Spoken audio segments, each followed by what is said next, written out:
You've probably seen those famous paintings. 12 men sitting calmly around Jesus. They all look peaceful, wise, and almost perfect, like they were born holy, like nothing ever went wrong in their lives. But the Bible tells a very different story, and honestly, it is much more real and interesting. The story of the 12 disciples is not about God picking a group of super spiritual heroes. It is about Jesus choosing ordinary, messy, and unqualified people on purpose. People just like us. This was not a team of the best and brightest. It included fishermen with hot tempers, a tax collector who once worked for the enemy, a political rebel, and others so unknown that they barely get mentioned in detail. And that is not a mistake. That is the whole point. In Luke's gospel, we see how it all began. Before Jesus made this huge decision, he did something simple but powerful. He went away alone to pray. Luke 6:12 says, "He went out to a mountainside to pray and spent the night praying to God." Think about that.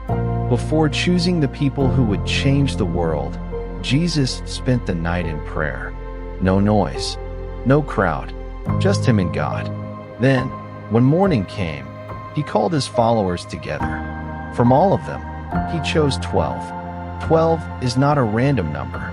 It connects to Israel's history, to the 12 tribes of Israel. It was like Jesus was starting something new, but also connected to something very old. He was forming a new people, a new Israel, and he built it around himself. But then look closely at who Jesus actually chose. It is the kind of list that should give everyone a little hope. Peter, James, and John. At the center of the 12 were three men, Peter, James, and John. These three were always closest to Jesus. They were the ones he brought into his most private and powerful moments. They saw Jairus' daughter raised back to life. They saw Jesus in his glory during the Transfiguration. And they were with him in deep sorrow in the Garden of Gethsemane. If the 12 were his close followers, these three were the closest of the close. And here is something important. They were all fishermen. Peter. Let's start with Simon. Jesus gives him a new name. His original name, Simon, was very common. It meant he has heard. But Jesus changes it. In John 1 verse 42, Jesus looks at him and says, "You are Simon, son of John. You will be called Cephas." Cephas is an Aramaic word that means rock. In Greek, it becomes Peter. So Jesus calls him the rock. But here is the surprising part. Peter does not act like a rock at all. Most of the time, he is emotional, quick to speak, and quick to fail. He is strong one moment and scared the next. He is the first to say Jesus is the Messiah in Matthew 16. But only a few verses later, he tries to correct Jesus and gets one of the strongest rebukes in the Bible. "Get behind me, Satan." He walks on water, then panics and starts sinking. He boldly says he will never leave Jesus, then later denies him 3 times. Peter is not strong in himself. That is the point. His strength is not in Peter. It is in Jesus, who chose him anyway. After Jesus rises from the dead, he meets Peter on a beach in John 21. He does not shame him. He does not bring up his failure over and over. Instead, he restores him. 3 times Jesus asks, "Simon, son of John, do you love me?" And each time Peter says yes. Jesus gives him a mission. "Feed my lambs. Take care of my sheep. Feed my sheep." The man who failed loudly in public is trusted with leading God's people in public. Peter's life becomes proof that your worst moment does not have to define your whole story. Church history, supported by early writers, says Peter later went to Rome. There, during the rule of Emperor Nero, he was crucified. Tradition says he asked to be crucified upside down because he did not feel worthy to die the same way as Jesus. Next are James and John. They were brothers, sons of a man named Zebedee. They also worked as fishermen, just like Peter. In fact, they were business partners with him. From what we see in the Bible, they were not poor men. Mark 1 verse 20 even tells us they left their father in the boat with hired workers. That means their family had some level of success. But Jesus gives them a surprising nickname. In Mark 3 verse 17, he calls them Boanerges, which means sons of thunder. This was not a cute nickname. It pointed to something deeper in their personality. They were fiery, passionate, quick to react, maybe even a bit explosive. We see this clearly in Luke 9. One day, Jesus was not welcomed in a Samaritan village. James and John became angry, so they asked Jesus, "Lord, do you want us to call fire down from heaven and destroy them?" They were serious. They were ready for destruction, ready for judgment, ready for holy fire. But Jesus corrects them. They had passion, but it was not guided by love yet. It was strong, but not shaped. We also see their ambition in Mark 10. They come to Jesus with a bold request. They ask for special positions in his kingdom. "Let one of us sit at your right hand and the other at your left in your glory." They wanted the highest places, the top seats, power and honor. The other disciples were angry when they heard this. It caused tension. This was not a calm and perfect group. There were arguments, pride, and competition among them. But Jesus does not reject them. He reshapes them. James becomes the first of the 12 disciples to die for his faith. Acts 12 verse 2 says it simply. King Herod had James, the brother of John, put to death with the sword. His fiery personality does not disappear. It is fully given to God, even to the point of death. His thunder ends in total sacrifice for Jesus. John, his brother, changes in a very different way. The Son of Thunder becomes known as the Apostle of Love. In his own gospel, he does not even call himself by name. He simply refers to himself as the disciple whom Jesus loved. And in his letters, he keeps repeating one message. Let us not love with words or speech, but with actions and in truth. The same fire that once wanted to destroy enemies is transformed into deep love for people and for God's church. Tradition says John lived to old age. He was later exiled to the island of Patmos, where he received the visions recorded in Revelation. After that, he spent his final years in Ephesus. Andrew, when we move beyond the inner circle, we meet men who often stay in the background. They are not always the loudest, but they are very important. Many of them bring others to Jesus or ask honest, practical questions. First, there is Andrew. Andrew is the brother of Peter. His name is Greek, and it means manly or brave. But what stands out about Andrew is this. He is always bringing people to Jesus. In John chapter 1, Andrew was first a follower of John the Baptist. When John pointed at Jesus and said, "Look, the Lamb of God," Andrew immediately followed him. And what does he do next? The very first thing. John 1 verse 41 tells us he goes to find his brother Simon and says, "We have found the Messiah." Andrew brings Peter to Jesus. Later, in John 6, a huge crowd of over 5,000 men, plus women and children, is hungry. The disciples do not know what to do. It is Andrew who notices a small boy with 5 loaves and 2 fish. He brings him forward and says, in simple honesty, "But how far will this go among so many?" He sees the problem, but he still brings what he has to Jesus. Then in John 12, some Greeks want to meet Jesus. They go to Philip first. Philip tells Andrew, and together they go to Jesus. Andrew is always connecting people to Christ. Quiet, steady, always bringing someone closer. He is not famous like Peter, but without Andrew, Peter may never have met Jesus at all.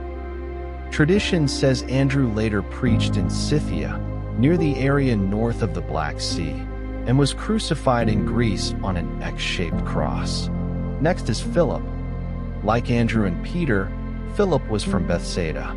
His name is Greek and means lover of horses. Jesus simply calls him with 2 words, "Follow me." And just like Andrew, Philip immediately goes to find someone else.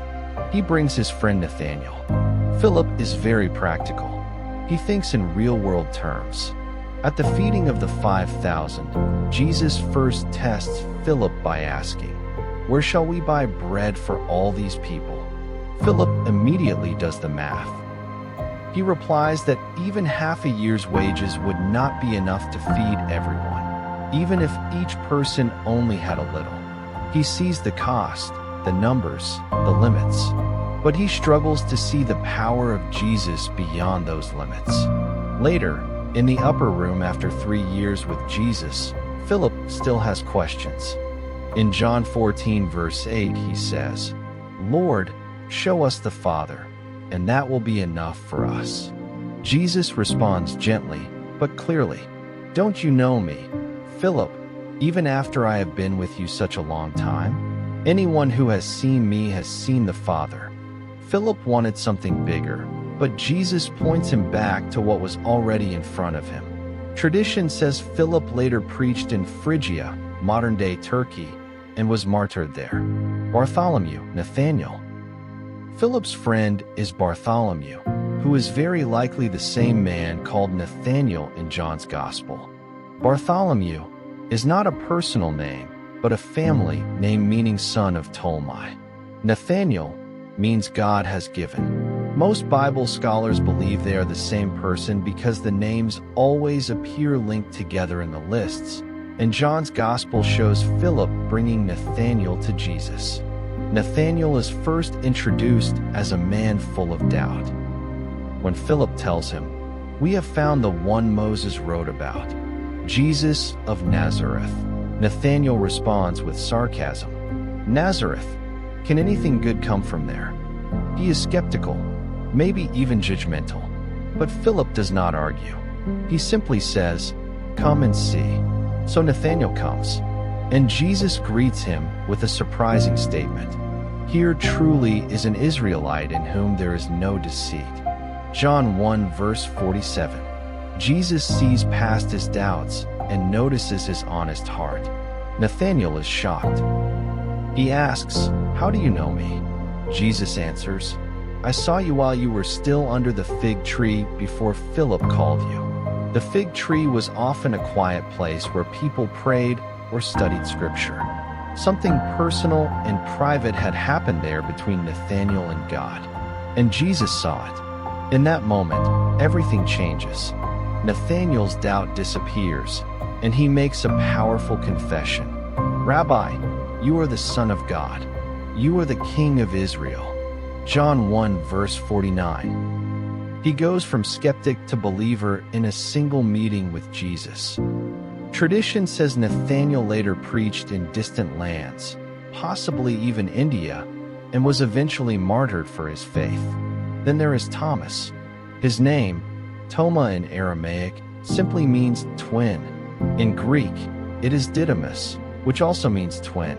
That is how John's Gospel sometimes refers to him. Over time, Thomas has been labeled as Doubting Thomas. But that title does not tell the full story. It is too simple for a man who is more complex than that. Thomas may be better described as a man who was brave, loyal, but often expected the worst. We see this in John 11. Lazarus has died, and Jesus decides to go back to Judea near Jerusalem. The problem is that people there are trying to kill him. Everyone knows it is dangerous. The disciples are afraid. They try to stop Jesus from going. But when Jesus is determined, Thomas speaks up. And what he says is surprising. "Let us also go, that we may die with him." John 11 verse 16. This is not doubt. This is loyalty mixed with fear. He is saying, even if this ends badly, I will stay with Jesus. He expects the worst, but he is still willing to follow. Of course, Thomas becomes most famous after the resurrection. When Jesus first appears to the disciples, Thomas is not there. When they tell him, "We have seen the Lord," he refuses to believe. He says, "Unless I see the nail marks in his hands and put my finger where the nails were, and put my hand into his side, I will not believe." John 20 verse 25. A week later, Jesus appears again. This time, Thomas is present. Jesus gently offers him what he asked for. But Thomas does not even need to touch. Instead, he makes one of the most powerful declarations in all of Scripture. "My Lord and my God." John 20 verse 28. In one moment, his doubt turns into deep, clear faith. Tradition says Thomas later traveled far to India, where he preached the gospel and helped establish early Christian communities. He is believed to have died as a martyr, killed by a spear. The outsiders and the obscure. If this story is opening your eyes to something new, even in a story you thought you already knew, one simple way to help others see it is to subscribe and leave a comment. Even a small word can help more people find it. And sharing it with someone who needs encouragement can make a real difference. Matthew the tax collector. Now we meet a very different kind of disciple. This group includes men from opposite worlds, people who normally would never sit together at the same table. One of them is Matthew, the tax collector. In the Gospel of Matthew, he is called Matthew the tax collector. But in Mark and Luke, he is also called Levi, the son of Alphaeus. Many people at that time had both a Hebrew name and a Roman or Greek name. Matthew is one of them. His name Mattatyahu means gift of Yahweh, but his job made him hated. As a tax collector in Capernaum, Matthew worked for Rome, the ruling enemy of the Jews. Tax collectors were known for cheating people and taking extra money for themselves.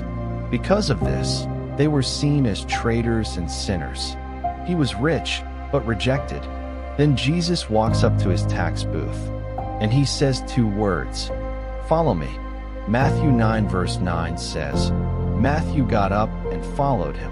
Just like that, everything changes. Later, Matthew throws a big dinner at his house. But this is not an ordinary dinner. The guests are other tax collectors and people society called sinners. The religious leaders are shocked. They cannot understand why Jesus would sit with people like this. But Jesus answers them with one simple truth. It is not the healthy who need a doctor, but the sick. I have not come to call the righteous, but sinners. Matthew 9 verses 12 to 13. Matthew's story becomes a living picture of the gospel. No one is too far gone. No one is beyond reach.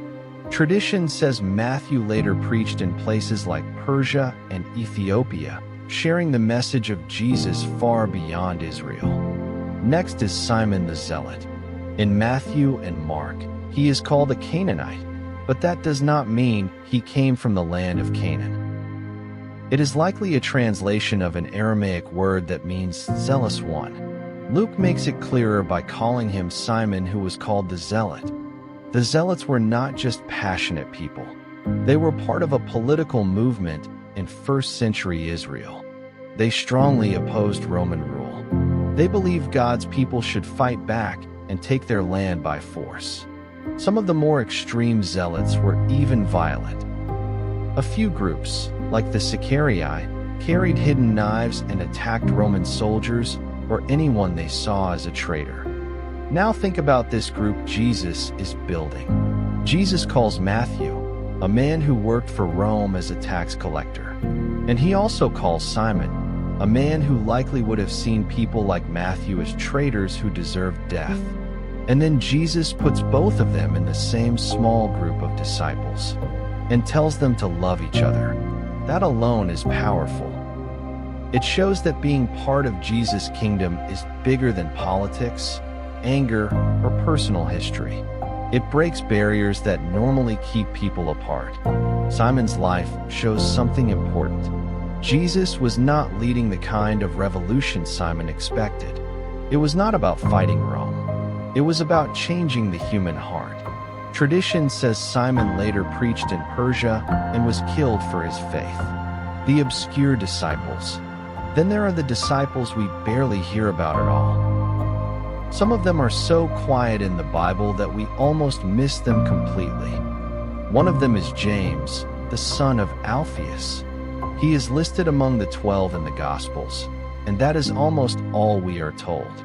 Sometimes he is called James the Less or James the Younger in Mark 15 verse 40.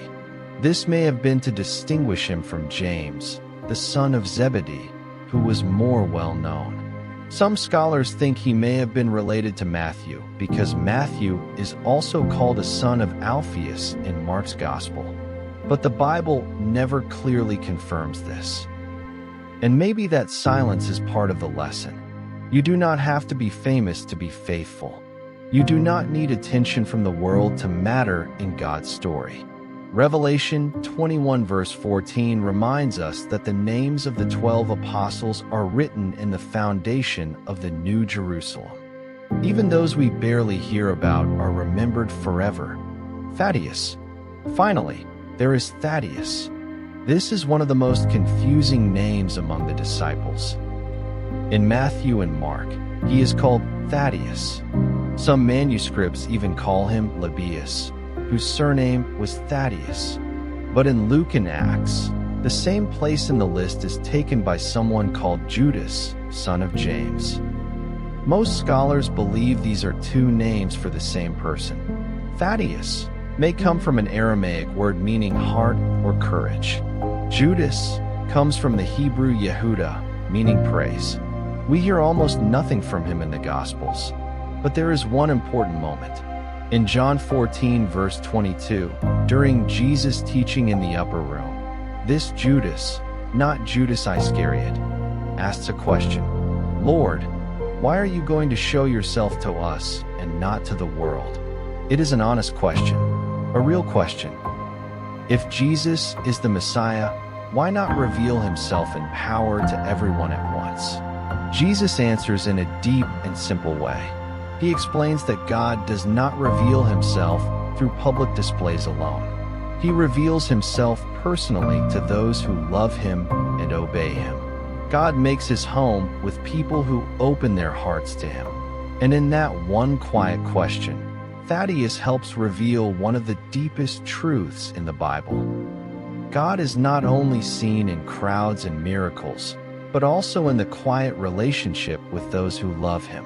Tradition says he later preached in regions like Syria and Mesopotamia and was martyred for his faith. And that brings us to the 12th disciple, the one whose name has become linked with betrayal, Judas Iscariot. His name, Judas or Yehuda in Hebrew, actually means praise. It is a surprising name for such a tragic story. The second part of his name, Iscariot, likely means man from Kerioth, a town in southern Judea. If this is correct, Judas would be the only disciple who was not from Galilee. That already made him different, an outsider in the group from the start. The Gospels tell us he was the one who kept the money bag for the disciples. But John 12 verse 6 adds something very serious. He used to help himself to what was put into it. In simple words, he stole from it. Even while walking with Jesus, his heart was already turning the wrong way. Judas saw the miracles. He heard the Sermon on the Mount. He went out with the others to preach, heal, and cast out demons. He experienced everything the other disciples did, and yet, something inside him never fully surrendered. The Bible does not give a simple explanation for his betrayal. It is not just about money, even though the 30 pieces of silver played a role. John 13 verse 2 says something deeper. The devil had already prompted Judas to betray Jesus. This shows that something spiritual was also happening, beyond what we can fully see. Maybe Judas was disappointed. Maybe he expected a political Messiah who would fight Rome, and Jesus did not fit that plan. Maybe greed slowly hardened his heart over time until he could no longer see clearly. What we do know is that his story ends in tragedy. In the Garden of Gethsemane, He betrays Jesus with a kiss. Later, in Matthew 27, we see his reaction. He is filled with regret, deep regret. He tries to return the money and says, "I have sinned, for I have betrayed innocent blood." But it is too late. He throws the money into the temple, walks away, and takes his own life. His story is one of the darkest warnings in the Bible. It shows that it is possible to be close to Jesus, hear his words, see his power, and still never truly know him. It is possible to be involved in ministry and still not surrender the heart. Peter and Judas both failed in terrible ways. Peter denied Jesus. Judas betrayed him, but their endings were very different. Peter broke down in tears, turned back, and was restored.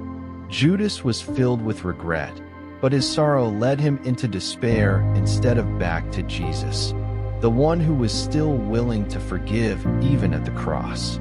The restoration. After Judas died, the remaining 11 disciples gathered together in the upper room. In Acts 1, Peter stood up and reminded them that Scripture had already spoken about this situation. He said that another person should take Judas' place so the number of apostles would be complete again. They chose 2 men and prayed together. "Lord, you know everyone's heart. Show us which of these 2 you have chosen to take over this apostolic ministry." Then they cast lots, and the choice fell on a man named Matthias. Matthias was added to the group, restoring the number back to 12. It was a symbol that God's plan was still whole. The new Israel was still being formed, and they were ready to be witnesses of Jesus' resurrection. What this means for us.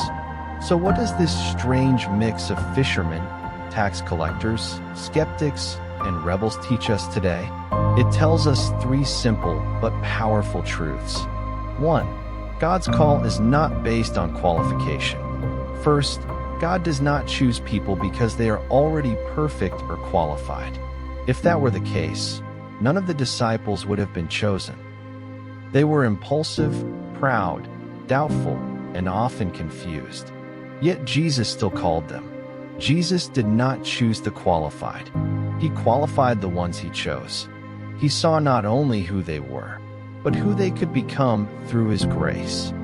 Your past, your weaknesses, your mistakes, and your doubts do not cancel God's plan for your life. In fact, they may be the very place where his power is seen the most clearly.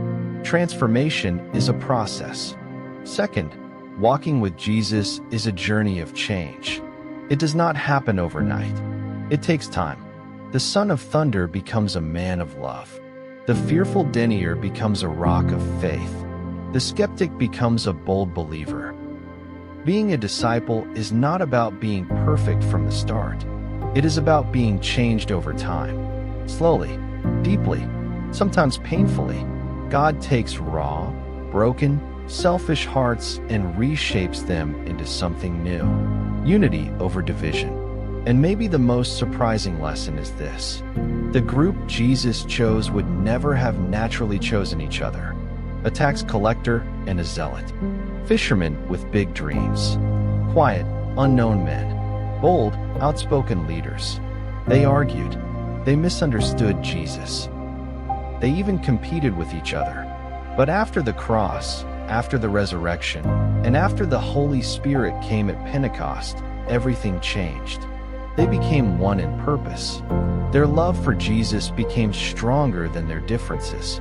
And that group of imperfect men, empowered by God, went out and changed the world. Even their enemies said they were turning the world upside down. The legacy of the 12. This is the legacy of the 12 disciples. Not a story of perfect saints carved in stone, but a story of real people who were changed by grace. And that is what makes it powerful, because it means the door is still open today. The greatest strength in this story is not human talent or ability. It is the unstoppable grace of God working through anyone willing to follow him. Call to action. If this story meant something to you, the best way to support this channel is to subscribe, leave a comment, and share this video with someone else. That is how more people find these messages. And please keep us in your prayers. God bless you.